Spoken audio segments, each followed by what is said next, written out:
Hello students, in this class we are going to discuss bond parameter. What are bond parameters? Basically bond length, bond strength, bond energy, bond angle, these are the bond parameters. Alright, हम लोग सबसे पहले discuss करने जा रहे हैं bond length.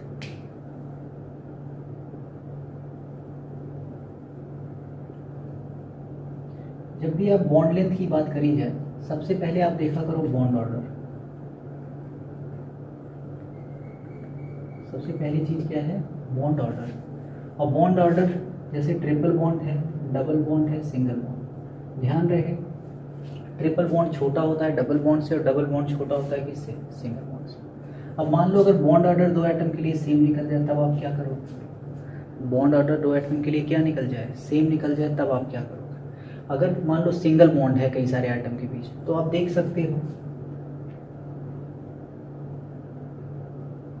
Polarity, या polarity ना यूज करें, सबसे सही चीज तो ये है कि वैलेंस सबसेल देख लो आप, कौन सा सबसेल यूज हो रहा है. जैसे for example HF, HCl, HBr, HI. यहाँ पे देखो 1s है, सब में एडिशन है तो 1s, F है तो 2p, Cl 3p, 4p, 5p. अब बताओ कौन सा p ऑर्बिटल बड़ा है? अब सीधा बोलोगे कौन सा p ऑर्बिटल बड़ा है? 5p. तो 5p वाले की बॉन्ड लेंथ भी क्या होगी? ज़्यादा होगी. इस बेसिस पे हम लोग बोल सकते हैं यहाँ पे कि कौन सा बॉन्ड लेंथ बड़ा होगा. ठीक, ये तो एक जस्ट जनरल क्राइटेरिया है, कैसे आप इसको यूज करोगे. इसके बाद हाइब्रिडाइजेशन वाला कॉन्सेप्ट हम लोग समझ लेते हैं. परसेंटेज पे डिपेंड करता है.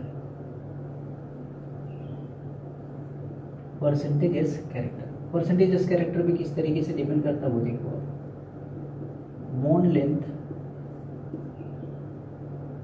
परसेंटेजेस, जितना ज़्यादा परसेंटेजेस बॉन्ड लेंथ उतनी छोटी होगी. मतलब sp2, sp, sp3 ये ऑर्डर होगा.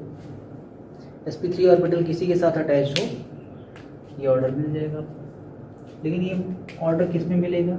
हाइब्रिडाइज्ड मॉलिक्यूल में. कौन से मॉलिक्यूल में? हाइब्रिडाइज्ड. उसके बाद अगला कॉन्सेप्ट जो आता है, ये तो हाइब्रिडाइज्ड वाले हो गए.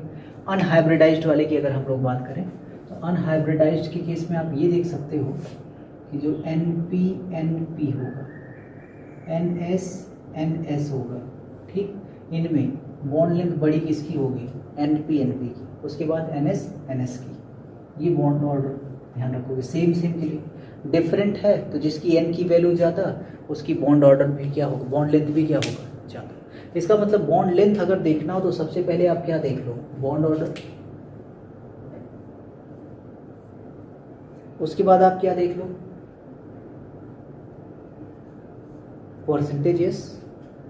उसके बाद आप क्या देखोगे? नेक्स्ट परसेंटेजेस तो हाइब्रिड ऑर्बिटल में हो जाएगा. अनहाइब्रिड ऑर्बिटल के लिए आप क्या देखोगे? अनहाइब्रिड ऑर्बिटल के लिए n देख लो. n क्या है? n क्या है?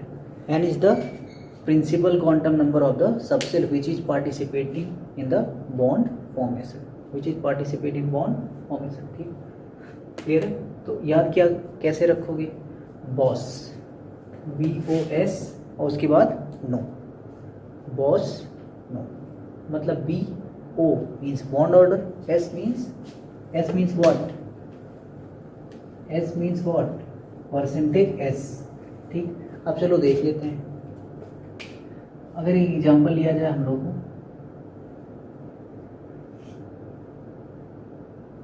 CH4 CCl4, कौन सी बॉन्ड लेंथ लंबी होगी?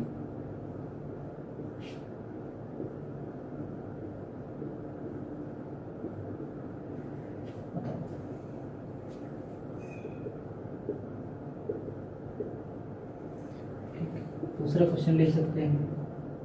HF और HCl वाली बात तो कर ही लिया था हम लोगों ने. ठीक, HCl ले लो, HI ले लो, यहाँ डिस्कस कर सकते हो. ठीक है, इन सब में अगर ध्यान दो, CH4 की बात करें, कार्बन और किसके बीच बना है? ये this is sp3 and this is 1s। मतलब यहाँ पे जो बॉन्डिंग है sp3 और 1s के बीच बना हुआ है। यहाँ पे जो बॉन्डिंग है sp3 एंड क्लोरीन का कौन सा ऑर्बिटल होता है 3p। और देख लो 1s है, यहाँ पे क्या है 3p है। बॉन्ड ऑर्डर ये ज़्यादा होगा, CCl बॉन्ड लेंथ स्ट्रॉन्ग होगी रादर देन CH बॉन्डिंग के कंपेरिजन। क्लियर है चीज़। पोलैरिटी से भी देख सकते हो यहाँ पे कार्बन और क्लोरीन में, क्लोरीन ज़्यादा निगेटिव, क्लोरीन इलेक्ट्रॉन को खींचेगा तो बॉन्ड लेंथ क्या होगा, लंबा हो जाएगा।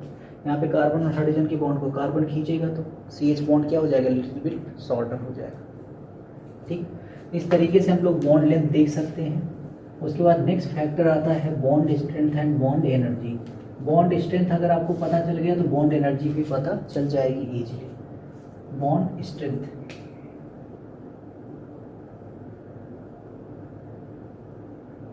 व्हाट इज बॉन्ड स्ट्रेंथ या बॉन्ड एनर्जी की बात कर लो। सबसे पहला इसमें भी क्या देखना है आपको, बॉन्ड ऑर्डर बता ही चुका हूँ। Bond strength directly proportional bond order. Bond order जितना ज़्यादा उसको ब्रेक करने में एनर्जी भी क्या लगेगी उतनी ज़्यादा, तो बॉन्ड स्ट्रेंथ भी उतनी ज़्यादा होगी। सेकेंड थिंग, ये तो बॉन्ड स्ट्रेंथ की बात करो। उसके बाद दूसरा क्या देख सकते हो आप, पोलैरिटी यूज कर सकते हो। क्या यूज कर सकते हो, पोलैरिटी। HF HCl बॉन्ड में कौन ज़्यादा पोलर है, HF बॉन्ड ज़्यादा पोलर है HCl बॉन्ड के कंपैरिजन, तो इसकी बॉन्ड एनर्जी क्या होगी या बॉन्ड स्ट्रेंथ क्या होगी, ज़्यादा हो जाएगी। थर्ड क्या देख सकते हो, परसेंटेज यस, यहाँ भी आएगा। परसेंटेज यस जितना ज़्यादा बॉन्ड स्ट्रेंथ उतनी ज़्यादा, बिकॉज एटम पास पास होंगे। ठीक, परसेंटेज यस में भी देख सकते हो bond strength directly proportional percentage yes, bond strength directly proportional to percentage S, से देख सकते हो। फोर्थ पॉइंट होता है number of lone pair repulsion. ये बहुत इंपॉर्टेंट है। बेसिकली ये कहाँ पे काम करता है, FF ले लिया, CL ले लिया, BR ले लिया, आयोडीन और आयोडीन ले लिया। बॉन्ड एनर्जी की अगर हम लोग बात करें, यहाँ पे देखो सबके पास 3 लोन पेयर है।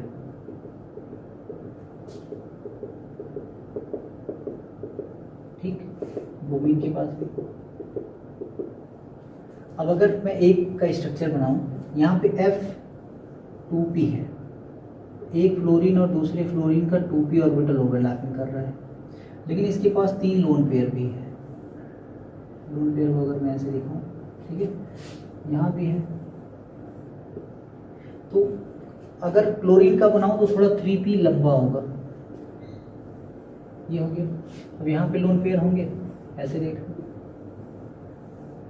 लोन पेयर, पहले क्लोरीन और दूसरे क्लोरीन के बीच। ठीक है, अब आप ये देखो यहाँ पे लोन पेयर क्या है, बहुत पास पास, तो लोन पेयर में क्या होगा, रिपल्सन होगा, और रिपल्सन होगा तो बॉन्ड एनर्जी क्या हो जाएगी, बॉन्ड क्या हो जाएगा, वीकर हो जाएगा, बॉन्ड की स्ट्रेंथ क्या हो जाएगी, कम। इसीलिए यहाँ पे F2 की स्ट्रेंथ कम हो जाती है, किससे, Cl2 से, और Cl2 की क्या हो जाती है, ज़्यादा हो जाती है। तो ऑर्डर जो आना चाहिए F2 फिर Cl2 फिर Br2 फिर I2, लेकिन उसका रिवर्स हो जाता है, F2 का कम हो जाता है Cl2 से, मतलब Cl2 का सबसे ज़्यादा हो जाता है। आई होप ये रीजन आपको समझ में आया होगा।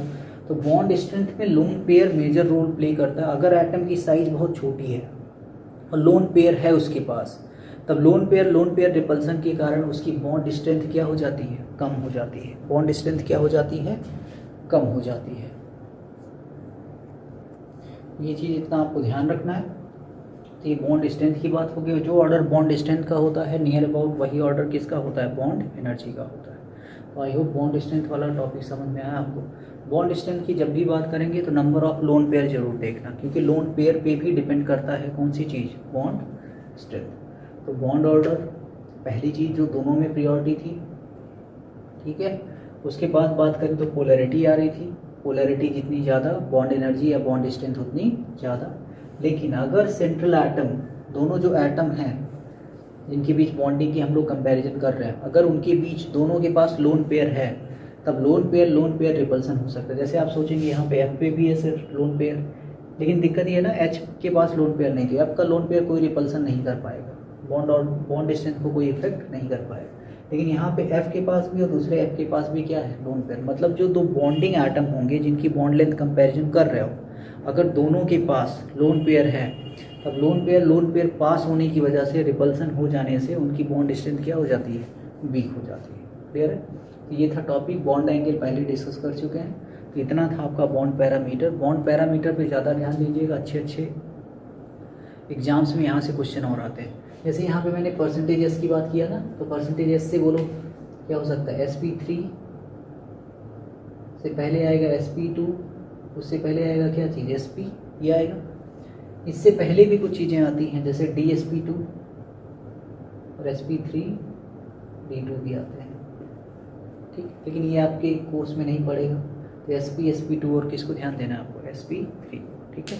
आज की क्लास में बस इतना ही। एक और टॉपिक इस चैप्टर का बचा हुआ हाइड्रोजन बॉन्डिंग, वो हम लोग नेक्स्ट क्लास में डिस्कस करेंगे। Thank you.